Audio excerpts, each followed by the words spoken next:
Oke, sudah ready berarti Kak ya? Oke, aman. Sudah, oke.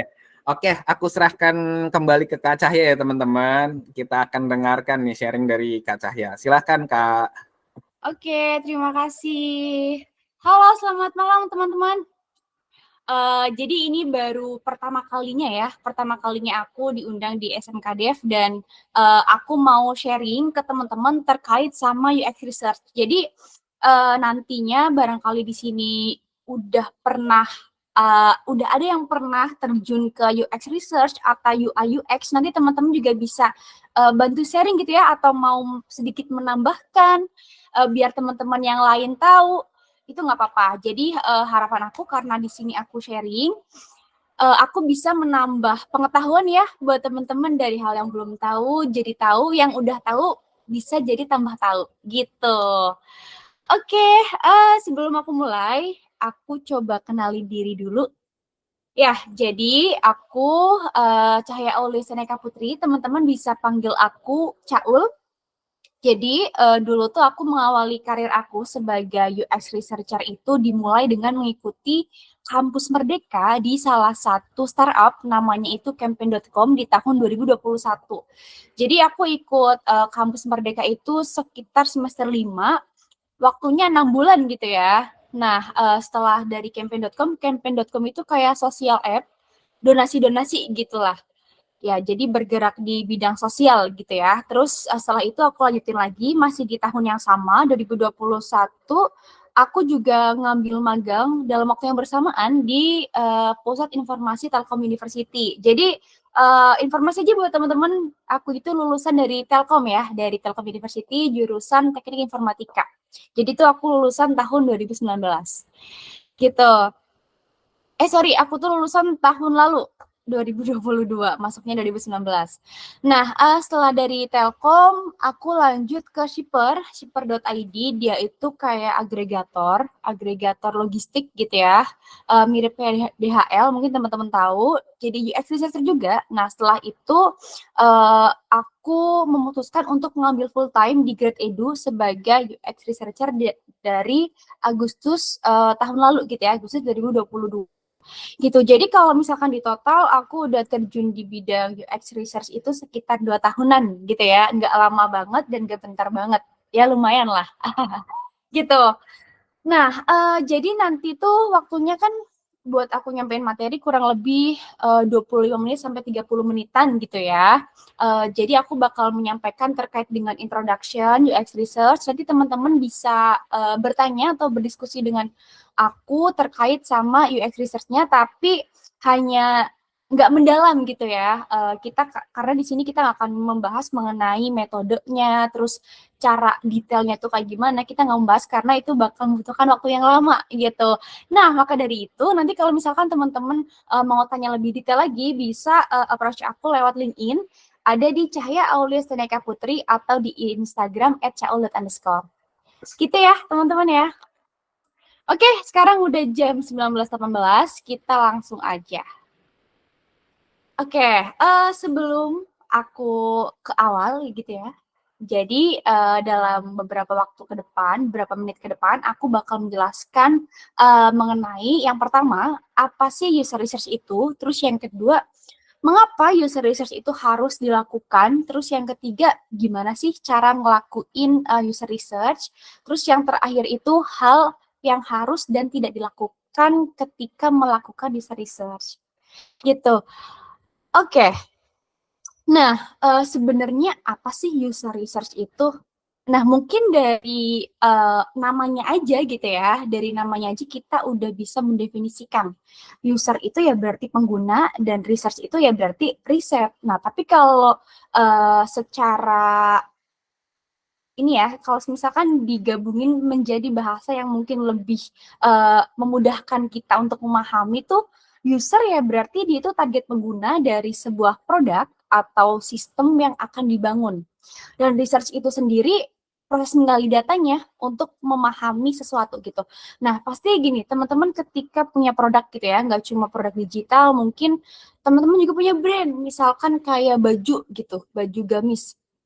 Nah, pasti teman-teman harus memikirkan dong siapa sih target penggunanya. Terus pastinya juga sebelum kita itu bikin produknya, kita harus tahu dulu kira-kira modelnya tuh harusnya kayak gimana ya biar orang-orang itu bisa pakai.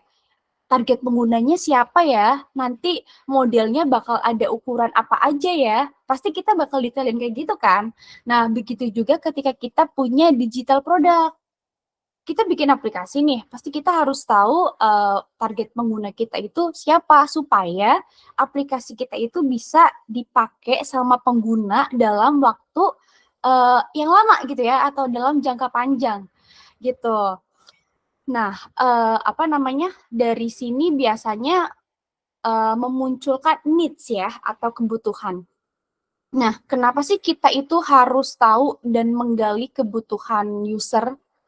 Karena kalau misalkan kita udah mau menggali suatu data gitu ya, berarti untuk memahami penggunanya gitu ya, yang pertama pasti buat memahami penggunanya kayak apa sih sebenarnya yang pengguna itu butuhkan, sebenarnya apa sih yang user ekspektasiin, apa yang pengguna ekspektasiin, gitu kan ya tujuan kita buat menggali datanya. Dan balik lagi, tujuannya adalah supaya user itu bisa make aplikasi kita dalam jangka waktu yang panjang, nggak cuma dalam waktu itu juga. Itulah yang dinamain user retention, kayak gitu.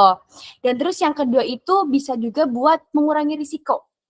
Jadi kan dengan kita memahami kebutuhan pengguna gitu ya, kita tuh jadi bakal tahu sebenarnya permasalahan pengguna itu di mana gitu loh.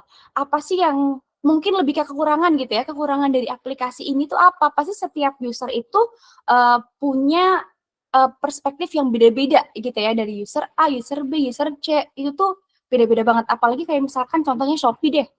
Shopee itu kan target penggunanya kan luas ya, nggak cuma laki-laki atau nggak cuma perempuan, bahkan dari semua umur pun dia pakai Shopee gitu kan ya. Nah, dari situ kita juga tahu nih perspektif misalkan dari laki-laki permasalahannya apa ketika pakai Shopee dan dari perempuan permasalahannya apa ketika pakai Shopee itu pasti beda gitu. Nah, dari situ dilakukanlah galian data gitu ya, menggali data supaya untuk mengurangi resiko. Terus yang ketiga pastinya buat menambah kepuasan pengguna. Ketika kita udah tahu permasalahan pengguna itu apa, kita lakukan improvisasi. Nah, setelah itu pengguna jadi puas dong. Bakal dia itu kasih rating yang bagus buat aplikasi kita. Terus mungkin ada ini ya kayak month to month, maksudnya dia itu kayak ngasih tahu ke orang lain, pakai aplikasi ini aja tahu kalau misalkan belanja, soalnya aplikasinya bagus. Aplikasinya itu flow-nya tuh mudah dipahami, nggak ribet, gini gini gini. Nah, pasti mungkin teman-teman di sekitarnya udah pernah tanpa disadari gitu ya, ada yang kayak gitu. Oke, kita lanjut. Nah, dengan kita mengidentifikasi user needs, akan membantu dalam proses ideation.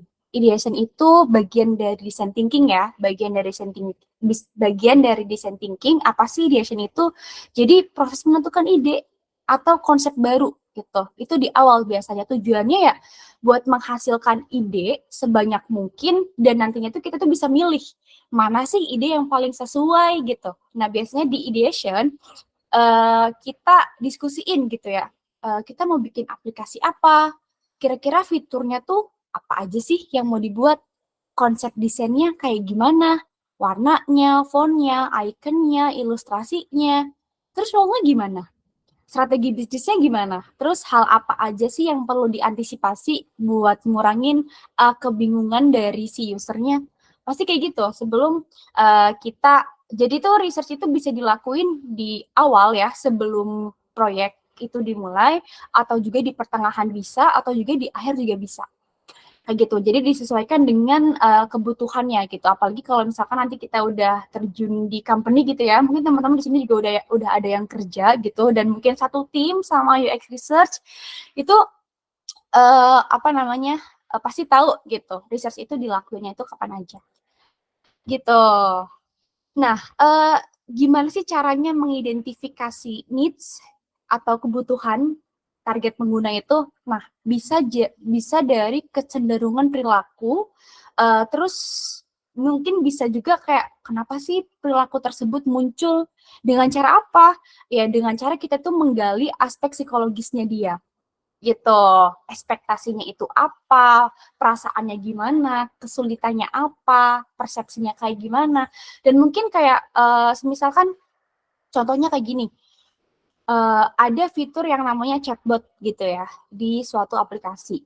Terus si user tuh, bilang kayak gini, "Ini kok saya nggak pernah bisa ya buat login, itu tuh gimana sih caranya?" Nah, ternyata dia itu, ngalamin susah login itu udah berkali-kali. Nah, pasti, kita harus tahu dong, kayak kenapa sih kok bisa ya dia itu, login itu susah, apa sih hal yang menyebabkan dia itu susah login gitu kan. Nah, ternyata di aplikasi itu nggak ada yang namanya fitur chatbot. Nah, biasanya kan chatbot itu kan buat merangkum, semua pertanyaan yang, sekiranya itu bisa menjawab dari user gitu kan. Mungkin di situ bisa dikasih tahu gimana sih caranya buat login, terus, gimana sih kalau misalkan login itu gagal harusnya tuh ngapain, gitu. Jadi kita harus, apa namanya, tahu ekspektasi usernya tuh kayak gimana, dan dari situ bisa, kita tahu, apa namanya, kebutuhan dari usernya itu apa dan, bagaimana gitu ya. Oke, nah jadi, user research itu, tadi kan aku udah ngejelasin dari perkatanya, terus, kenapa sih kita harus menggali suatu data. Jadi ternyata user research itu proses memahami kecenderungan perilaku dan aspek psikologis, terhadap suatu produk atau konteks bisnis memastikan kesesuaian pengembangan produk dan, strategi dengan kebutuhan target pengguna. Jadi bener banget, mungkin teman-teman juga, masih ada yang belum terlalu paham gitu ya dengan konsep kerjanya si UX research. Karena di lingkungan aku sendiri pun masih ada beberapa gitu ya teman-teman aku yang tanya, sebenarnya UX research itu kayak gimana sih kerjanya?" Gitu. Dia tuh masih bingung, belum ada bayangan. UX research, dia tuh kerjanya gimana sih ngeriset? Apa yang diriset gitu loh.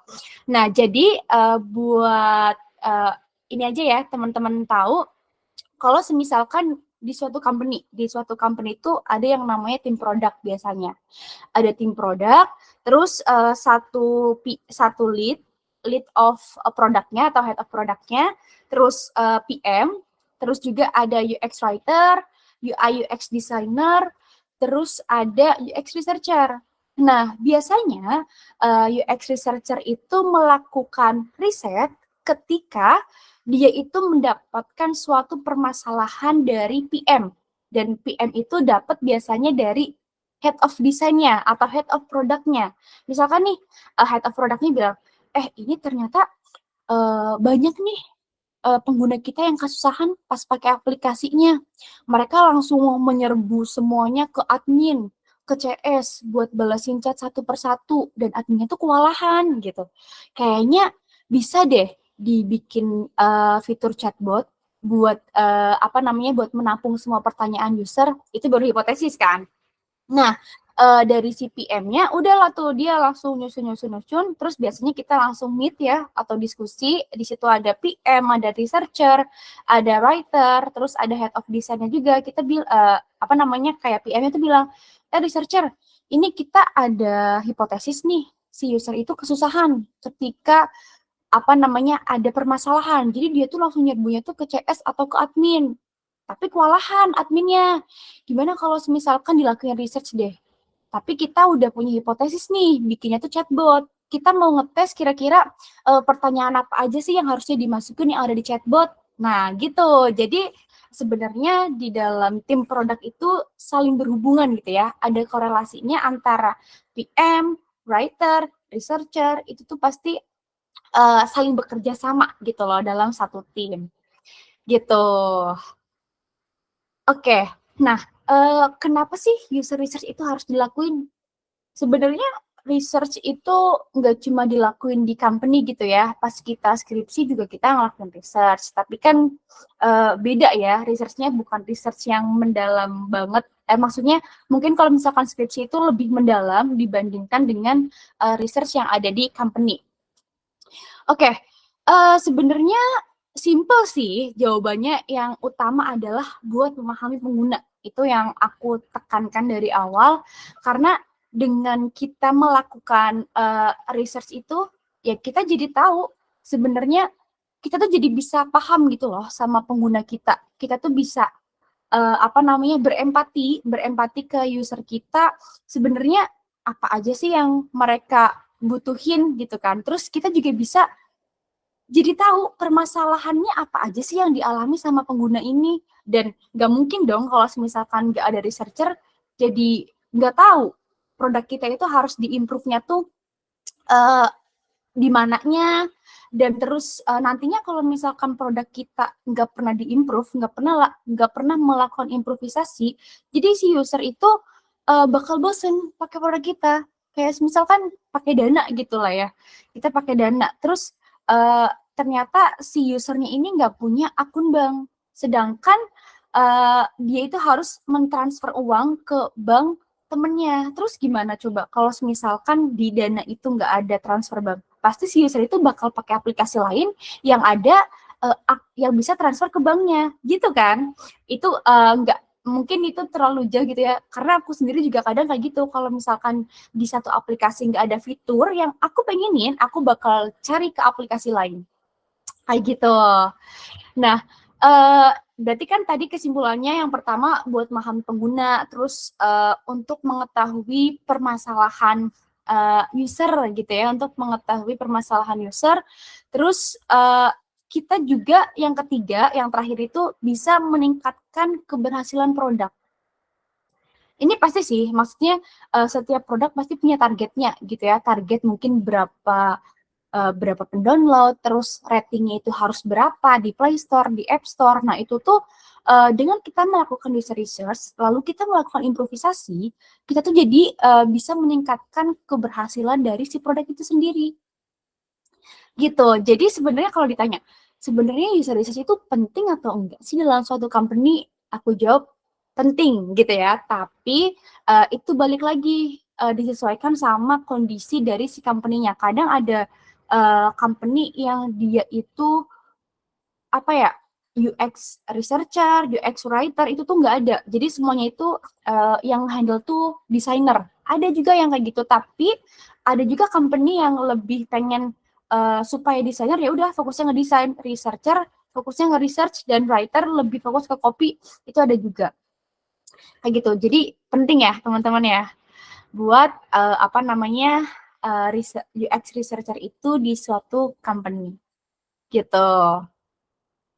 Nah, benar ya tadi yang aku bilang, jadi user research itu membantu meminimalisir keputusan yang kurang tepat dalam proses pengembangan produk.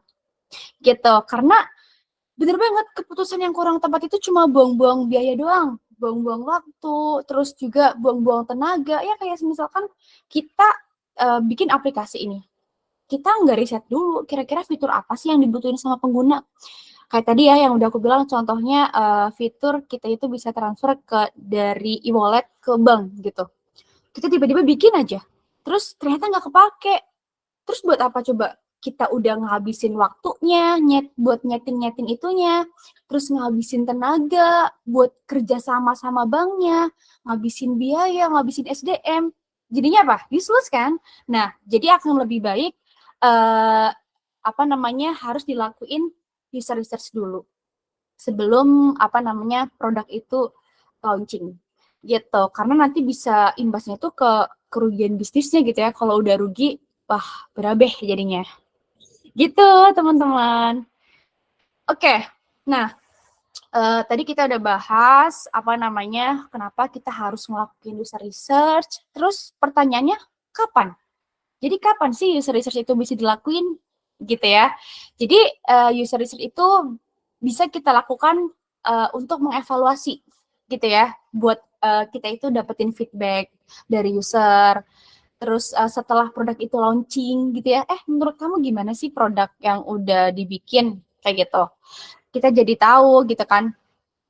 Terus bisa juga eksplorasi di tahap awal suatu produk atau suatu produk atau fitur itu bakal dibangun gitu. Kita harus mengidentifikasi strategi baru buat improvementnya kayak gimana. Terus yang terakhir juga buat mengantisipasi hal-hal yang berpotensi menjadi pain points atau permasalahan. Kayak gitu. Jadi research itu bisa dilakukan di awal sebelum teman-teman bikin produknya. Berarti sebelum ideation gitu ya, atau berdampingan dengan ideation, di tengah-tengah juga bisa, di tengah-tengah, tapi di tengah-tengah tuh jarang sih, karena itu bisa menyulitkan PM, researcher-nya juga, terus mungkin desainer juga susah. Biasanya kalau nggak di awal, ya di akhir gitu. Kalau di awal itu biar tahu kita tuh harus bikin apa aja, dan kalau yang di akhir itu buat apa namanya, kayak buat improvement kayak gitu. Nah, gimana sih cara melakukan user research? Oke, jadi di sini aku nggak bakal ngejelasin secara detail ya teman-teman ya, tapi lebih ke apa namanya, kayak ya mungkin secara singkat aja. Aku maksudnya nggak akan kasih tahu gimana cara bikin research plan-nya, karena itu bakal makan waktu yang lumayan lama gitu ya, apalagi kalau misalkan udah ngejelasin detail-detail dari research plan-nya, terus report-nya tuh kayak gimana, itu bakal butuh waktu yang lama.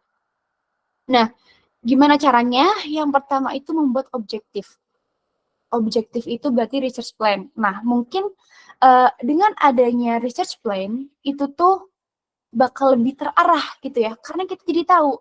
Dan biasanya hal yang terdapat di dalam research plan itu yang pertama ada background. Ada research objektif, ada bisnis objektif. Jadi tujuannya apa sih dilakuin research-nya? Terus nanti buat bisnis itu bakal berimbas kayak gimana sih? Kenapa sih research ini harus dilakuin kayak gitu? Nah, terus nanti juga ada yang namanya di dalam research plan itu kita nentuin jumlah partisipan dan target penggunanya. Misalkan biasanya kalau misalkan in-depth interview gitu ya, in-depth interview itu 5 orang. Oke, 5 orang. Jadi target partisipannya tuh ke anak SMA atau SMK. Terus nanti kita bisa detailin lagi umurnya berapa sampai berapa, yang dia itu punya kesibukan apa, yang udah pernah jadi freelancer atau belum gitu. Jadi nanti didetailin di research plan ini. Dan di research plan juga kita bisa nentuin seberapa lama sih kita harus melakukan research, dari kapan sampai kapan, mulainya kapan, berakhirnya kapan, kita tuh taruh di research plan itu. Supaya nantinya ketika kita keluar dari track, kita tuh tahu, oh ternyata minggu sekarang itu kita harus udah ini loh, harus udah brainstorming loh, harus udah, setelah itu nanti ada conduct research, setelah itu ada yang namanya presentasi. Jadi biar reminder aja buat kita, biar kita tuh tahu tetap kita itu on the track kayak gitu. Nah, terus yang kedua itu menentukan pendekatan atau metode research-nya. Nah, mungkin agak sedikit membingungkan ya kalau misalkan kita berbicara mengenai pendekatan dan metode research, karena emang banyak banget gitu ya. Tapi yang sering dipakai mungkin ya kayak interview, usability testing, AB testing, mungkin ya itu-itu aja. Cuman itu disesuaikan lagi ya dengan kondisi yang ada, mungkin dari company-nya atau dari permasalahannya, nanti kita bisa disesuaikan lagi.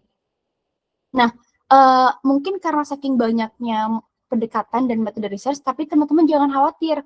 Nantinya mungkin pas lagi belajar emang pusing gitu ya, tapi nanti ketika kita itu udah terjun ke dunia yang sebenarnya, ke company-nya, itu bakal lebih ya udah ngalir aja gitu, karena kita itu kerja nggak sendirian gitu loh. Kita bisa minta apa namanya, kayak masukan gitu, masukan dari desainer, dari PM atau dari lead kita. Tapi dengan catatan kita harus punya jawaban sendiri dulu. Misalkan aku udah tahu nih pakainya in-depth interview, ya udah kita diskusi ke teman-teman yang lain.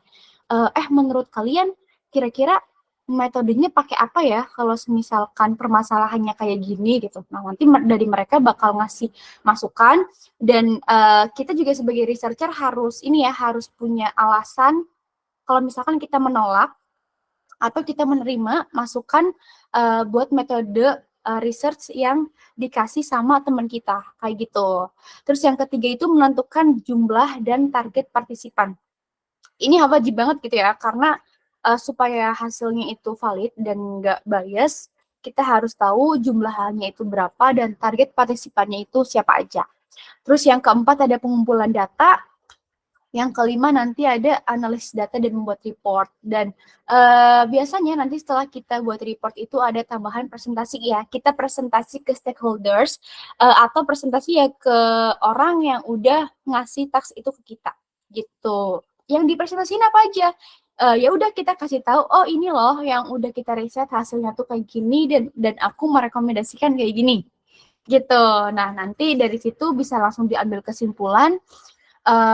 Misalkan emang rekomendasi dari UX researcher itu worth it, nanti bakal langsung diproses sama desainer, di redesign atau dilakuin improvement gitu ya di desainnya. Nanti setelah itu bakal deliver ke engineer gitu, ke front end, ke back end, terus nanti jadi deh aplikasinya gitu.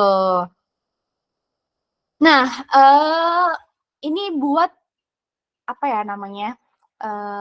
Buat teman-teman tahu aja hal apa sih yang harus dan tidak dilakukan ketika melakukan user research gitu ya. Ini mungkin sebelum aku akhirin, nah yang pertama itu teman-teman harus selalu klarifikasi konteksnya ke stakeholders. Ini wajib banget karena ketika kita itu melakukan research, kita tuh harus tahu urgensinya itu apa sih dilakuin research itu. Nggak bisa kayak, oke, kamu research fitur chatbot, terus aku kayak, oke, langsung research. Nggak bisa kayak gitu, kita harus tahu dulu, kenapa sih chatbot itu harus di research fitur ini, apa urgensinya? Emang kalau nggak di research kenapa? Kayak gitu, kita harus tanya kayak, secara detail gitu ya, kita harus benar-benar tahu banget sebelum memutuskan untuk menentukan objektif gitu dari user research yang bakal dilakuin. Nah, terus yang kedua itu research plan yang udah kita bikin harus dikomunikasiin ke stakeholders supaya menghindari miskomunikasi. Jadi ketika kita udah bikin research plan nih, kita udah nge-planning bikin research plan dari tanggal 1 sampai tanggal 7 gitu ya misalkan. Nah, nanti setelah research plan-nya jadi, kita minta waktu ke stakeholders buat diskusi. Ya diskusinya nggak lama sih, palingan cuma 10 menit atau 20 menit gitu ya, untuk si stakeholders ini nelitiin apa sih yang kurang dari research plan yang udah kita bikin, apa yang harus aku tambahin, dan mungkin apa yang harus dikurangin gitu ya, harusnya nggak ditampalin di situ. Nah, nanti dari situ tuh bakal dikasih masukan sama si stakeholders-nya dan kita langsung update. Kalau misalkan kita udah benerin lagi, kita udah update, kita kasih lagi. Oh, ini kita udah update nih. Oke, nah nanti setelah dari si stakeholder-nya itu udah nge-okein, ya udah kita lanjut lagi. Kita langsung melakukan conduct research. Kayak gitu. Nah, terus yang ketiga itu pahami produk yang mau diriset.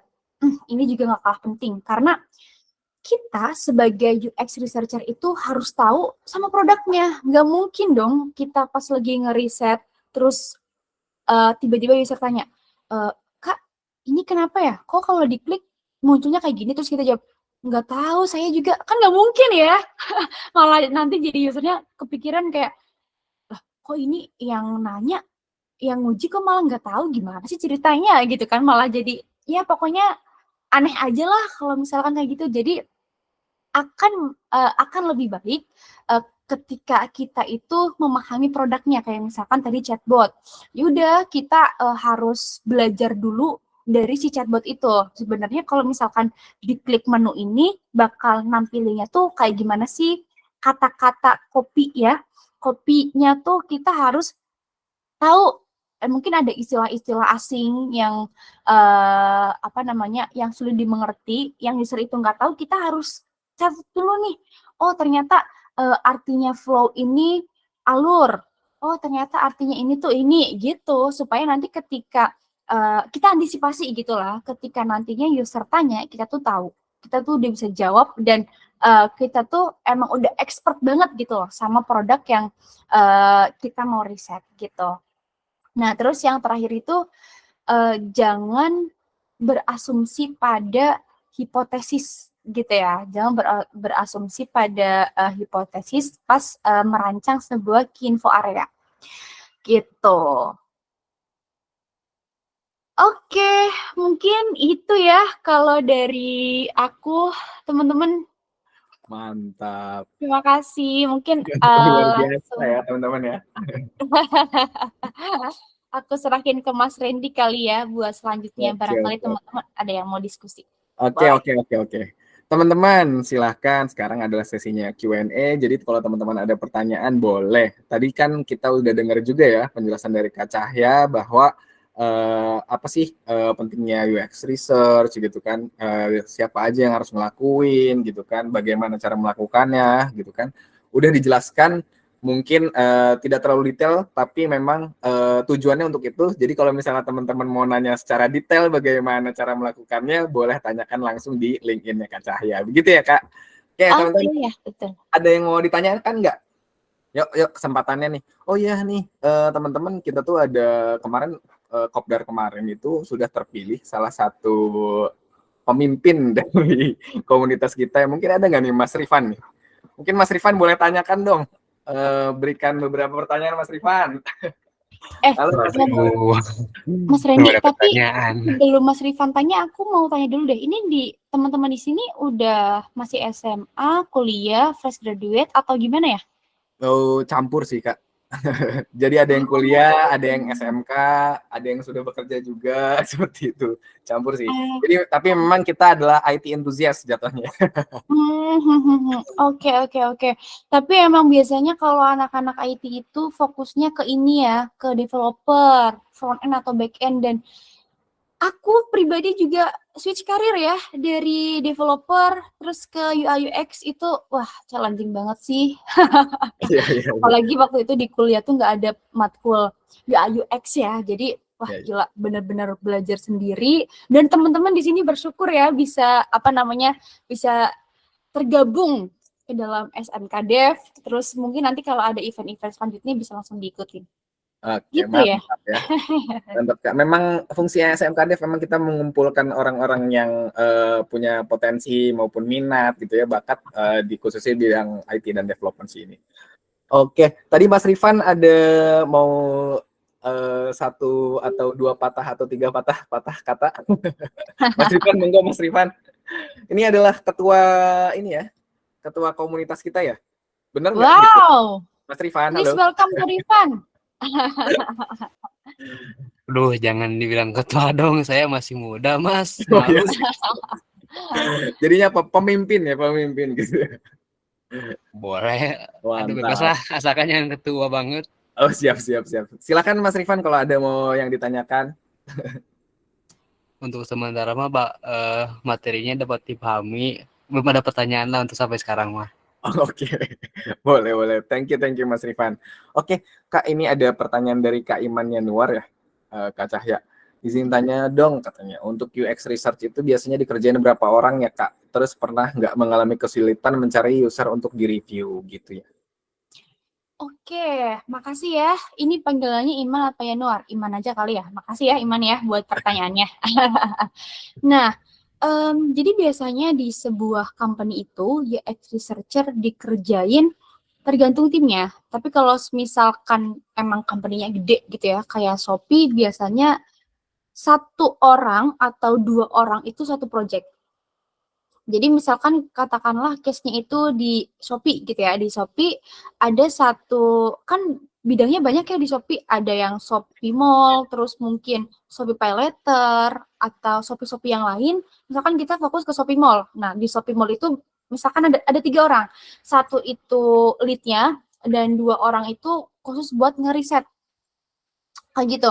Nah, nanti 2 orang ini biasanya ya berkolaborasi gitulah, buat misalkan researcher pertama dia itu bertugas untuk ngebikin atau nge-planning di awal-awal, tapi dia nggak ngelakuin conduct research. Nah, nanti yang researcher kedua khusus buat yang ngelakuin conduct research aja. Nah, nanti mereka pokoknya berkolaborasi aja kayak gitu. Terus berarti kalau misalkan si Iman ini tanyanya sebentar. UX research itu biasanya dikerjain berapa orang, itu tergantung sama seberapa besar projectnya, terus company-nya tuh kayak gimana, tapi kalau di-handle sama satu orang itu pun udah cukup, itu bisa, gitu, solo player juga bisa. Nah, terus pernah nggak sih mengalami kesulitan untuk mencari user untuk di-review? Nggak, menurut aku nggak susah ya, karena setiap company pasti punya yang namanya database user gitu. Entah dari tim marketingnya atau dari dari CS atau dari admin, mereka tuh punya database-nya. Tinggal kita bilang, misalkan ke tim marketing gitu ya, Mas, Mbak, kita mau ngelakuin riset nih, kita butuh data orang yang udah pakai Shopee Mall. Nanti minta tolong dikirim ya, Mas, Mbak, 30 aja gitu. Ya udah, nanti mereka bakal ngirim ke kita dapat kontaknya tuh biasanya ada nomor WhatsApp, ada email, ada sosial media atau dan lain sebagainya. Nanti kita biasanya nge-follow up-nya tuh lewat WhatsApp.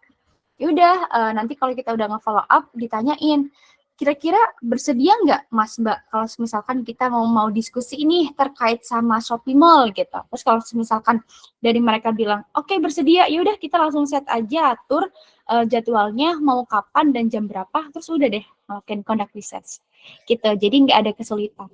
Gitu, Iman. Semoga menjawab ya.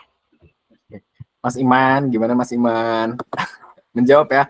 Boleh dong thumbs up-nya dong kalau misalnya menjawab pertanyaan dari Mas Iman tadi. Mantap. Di sini ada Hilmi. Hilmi lebih baik nanyanya langsung open cam kali ya. Hilmi bisa lah open cam. Halo. Halo. Oh, open cam boleh, open mic juga boleh. Boleh silakan Mas Hilmi. Open cam nggak bisa, lagi gelap tempatnya. Oh, siap. Mau nanya aja langsung ya Kak. Biasanya tuh UI UX tuh pakai software apa Kak? Kok Kakak biasanya?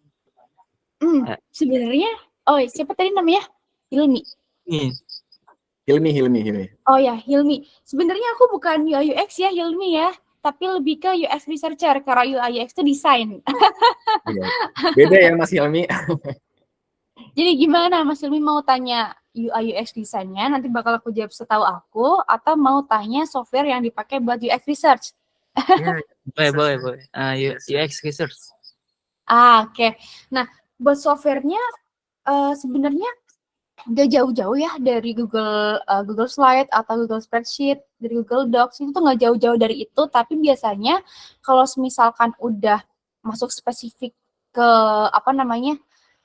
ke metode research yang lebih dalam lagi, kita ada pakai Maze ya. Maze pasti teman-teman tahu. Terus juga pakai Miro. Miro tuh enak banget buat mengelompokkan data, buat benchmarking, buat nganalisis tuh enak Miro.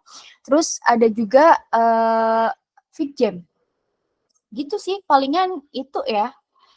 Kalau misalkan yang lain buat survei, pakai Gform atau pakai SurveyMonkey gitu-gitu. Oke. Gimana Hilmi? Terjawab nggak? Oh, kata Hilmi. Oh, oke. Jadi memang rata-rata lebih ke analitik jatuhnya Kak. Jatuhnya seperti itu nggak sih? Lebih ke analitik nggak sih? Sebenarnya kalau UX researcher itu bukan ke analitik, Mas Randy. Kalau yang ke analitik itu lebih ke researcher. Researcher itu berarti dia masuknya ke divisi marketing. Bisnisnya. Okay. Nah, tapi kalau UX researcher, dia itu fokusnya ke produknya, karena user experience researcher sebenarnya. Jadi dia itu lebih ke usernya, bukan ke market atau pasarnya. Sedangkan kalau researcher kan dia menganalisis pasar ya, harusnya pakai gimana gitu lah ya, yang lebih gede lagi, itu pakainya researcher. Tapi kalau misalkan aku, itu tuh UX researcher ke produk. Oke. Gitu. Kalau untuk UX researcher sendiri gitu Kak, untuk pada saat analisis kebutuhan si usernya itu biasanya itu butuh bantuan nggak sih Kak dari orang-orang kayak psikologi atau dari orang-orang antropologi gitu tuh? untuk mengetahui secara behaviornya si konsumen sendiri ya, si usernya sendiri? Oke. Sebenarnya enggak juga ya, Mas Randy ya. Tapi ada juga maksudnya orang-orang yang lulusan dari psikolog itu jadi UX researcher tuh banyak juga. Karena menurut aku ketika kita memahami suatu psikologis dari orang, dari user, kita tuh bisa belajar gitu loh. Kita bisa belajar karena kebiasaan kita aja.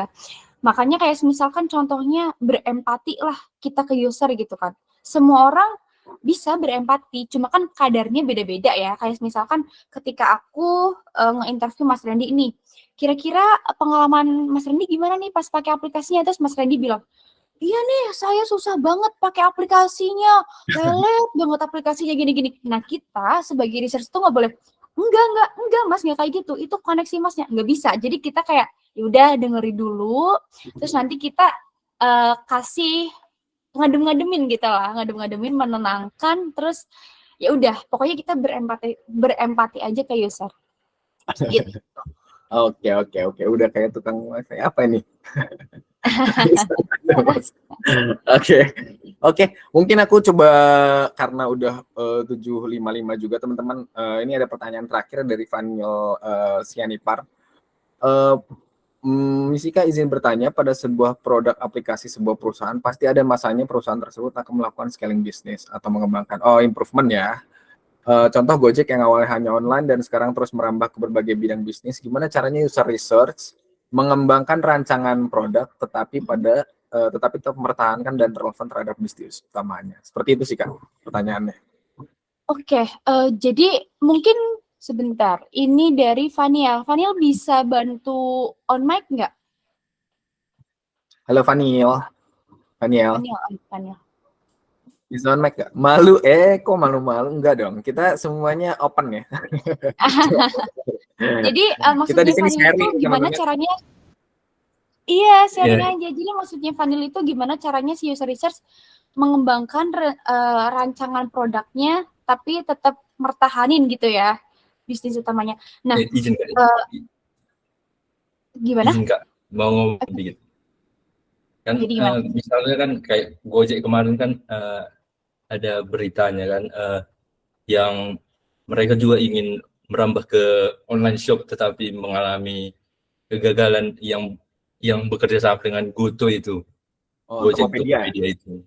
Ya. Tapi kan orang itu kayak lepas dari skop bisnis utamanya. Jadi gimana cara mengatasinya itu? Skop bisnis utamanya agar kayak yang Kak bilang tadi jadi useless seperti itu, Kak. Oke. Oke, Vanil. Nah, sebenarnya kalau misalkan permasalahannya kayak gitu ya, user research itu ada di bawah naungan PM-nya atau dari head of product-nya. Jadi nanti head of product-nya dan si PM itu bakal diskusi lagi lah. Jadi si user research itu lebih ke terima beres aja. Harusnya dia itu ngelakuin riset atau enggak sih. Kalau misalkan nih ternyata dari PM udah atau dari head of desainnya gitu ya, head of product-nya udah tahu produk itu ternyata bakal useless nih. Ya udah berarti nantinya fiturnya bakal useless gitu ya. Jadi berarti nanti dari si UX researcher itu nggak akan melakukan riset, nggak akan ngelanjutin lagi kayak gitu. Kalau misalkan kita bicara kayak tadi mengembangkan rancangan produk tetapi tetap mempertahankan dan relevan terhadap bisnis utamanya. Dan sebenarnya itu tuh bukan salah satu tugas dari si UX researcher. Karena itu lebih ke researchernya aja, ke researcher luar atau ke tim marketingnya kayak gitu ya. Jadi UX researcher di situ hanya nunggu perintah dari si PM atau si head of desainnya gitu, Vaniel. Setahu aku. Gitu, Vaniel. Gimana, Vaniel? Terjawab ya? Mungkin ini sebenarnya lebih pertanyaannya juga lebih ke arah bisnis improvement-nya gitu ya, Vaniel ya. Iya. Kadang-kadang mungkin kalau misalnya bisnis improvement sebenarnya ada bisnis analis juga ya kayak sebenarnya. Iya. Ada bisnis analis, terus memang yang bertugas untuk atau bisnis development yang bertugas untuk fungsi bisnisnya itu sendiri ya terhadap Iya. mungkin ada revenue, ada tentang profitnya company itu sendiri. Tapi kalau untuk user researcher-nya ini fungsinya lebih ke yang tadi yang sudah dijelaskan sama Kahya juga ya kayak gitu ya. Iya. Oke, Vaniel, thank you, Rifan, thank you, Hilmi, thank you. Terus tadi juga ada beberapa teman-teman dari yang sudah hadir ini ya, yang beberapa menyampaikan pertanyaan. Oke, mungkin sekarang saatnya kita foto-foto, guys. Gitu ya. Pertanyaan sudah, Q&A sudah. Karena udah jam 8 juga, mungkin kita karena Kak Cahya juga mungkin akan ada agenda lainnya, jadi kita saatnya untuk foto-foto. Kapan lagi nih guys? Kita foto sama Kak Cahya kan? Oke. Oke teman-teman dari SMK Dev mohon bantuannya untuk mendokumentasikan kegiatan ini ya teman-teman. Teman-teman yang peserta yang udah hadir nih dari Rifan, Hilmi, terusnya ada Asep, Iqbal, nyalain dong kameranya. Raffi, terus ada Taufik, Lukman, ya, Hiskia, boleh dinyalakan kameranya. Saya udah nyalain nih. Boleh nyalain guys kameranya guys. Nyalain kameranya. Boleh kali kita berteman di LinkedIn. Kita akan berfoto bersama ya guys.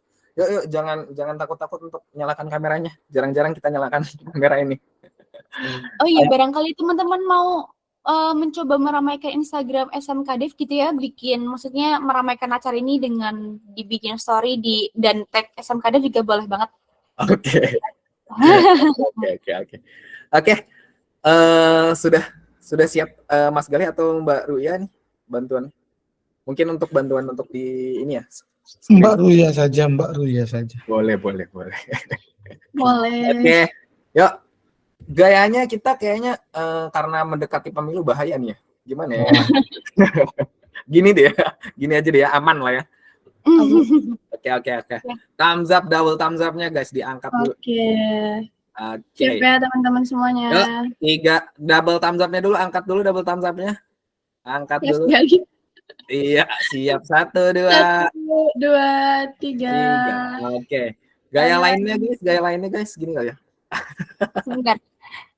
1, 2. Sebentar ya. Oke. Ayo, gaya lainnya gimana, Mas? Gaya lainnya. Nih. Gini boleh gini. Oke. Oke.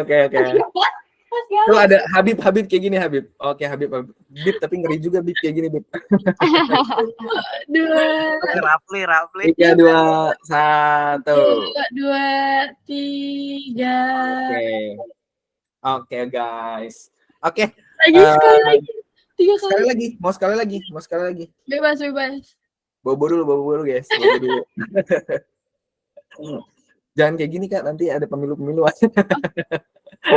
Gini ya. Boleh. 1, 2, 3. Mantap. Siap. Oke guys, sekarang mungkin aku mau minta dulu closing statement dari Kak Cahya ya. Silahkan Kak Cahya. Oke. Ternyata kita udah di penghujung acara ya teman-teman ya. Dari tadi teman-teman dengerin aku ngomong. Ternyata nggak kerasa nih udah mau selesai. Oke, jadi buat teman-teman yang mau memperdalam UX researcher atau udah mulai tertarik untuk terjun di bidang UX research, teman-teman jangan capek buat belajar, tetap ikutin webinar atau kelas dimanapun gitu ya, workshop, webinar, terus atau apapun, jangan berhenti buat belajar. Terus juga aku mau rekomendasiin teman-teman barangkali mau belajar UX research, teman-teman bisa follow link-nya Kak Ananda Nadia. Dia itu UX researcher dari Tokopedia. Konten yang dia bikin itu bagus-bagus gitu ya. Nanti teman-teman bisa cari tahu di sana aja atau belajar lebih lanjut gitu ya teman-teman. Oke, jangan berhenti buat belajar. Terima kasih teman-teman. Oke, mantap Kak Cahya. Thank you. Oke, teman-teman, kita sudah di penghujung acara. Tadi Kak Cahya juga kita sudah dengarkan closing statement-nya. Oke, aku mau info besok ada acara dari Community Bonding Talk dan di situ ada Mas Rifan. Halo Mas Rifan yang akan membawakan acaranya. Didampingi dengan siapa Mas Rifan? Open mic dulu dong Mas Rifan. Kebetulan didampingi sama teman aku juga yang sekelas, namanya Atta Jaki. Insya Allah kalau dia besok bisa, tapi Oke. misalkan teman aku juga ikut-ikutlah, biar aku nggak ngomong sendirian. Siap. Besok ada acara community bonding talk dibantu dengan Mas Rifan sebagai pematerinya dan ada Mas Zaki juga ya. Oke, teman-teman, jangan lupa hari Senin kita akan ada mulai open registration untuk scholarship batch 2. Dimulai di hari Senin. Jadi teman-teman buat kerabatnya, temannya yang ingin ikutan scholarship mau belajar bersama, ikutan bootcamp secara gratis. Gratis guys, gratis tanpa dipungut biaya. Boleh ikutan, ajak teman-temannya, ajak saudaranya, ajak sanak saudara, belum punya sanak ya. saudaranya. Jadi boleh diajak terbuka secara luas. Silakan di-follow Instagramnya SMK Dev, di-follow TikToknya SMK Dev, di-follow juga, di-subscribe juga YouTube-nya SMK Dev dan ikutin terus kegiatan-kegiatan SMK Dev yang seru yang lainnya. Gitu teman-teman. Thank you banget Kak Cahya Aulia, thank you banget Kak Rifan, teman-teman ada Habib juga, thank you banget semuanya yang udah hadir, thank you banget Mas Gali, thank you banget Ru'ya yang sudah menemani saya di sini, thank you banget semuanya.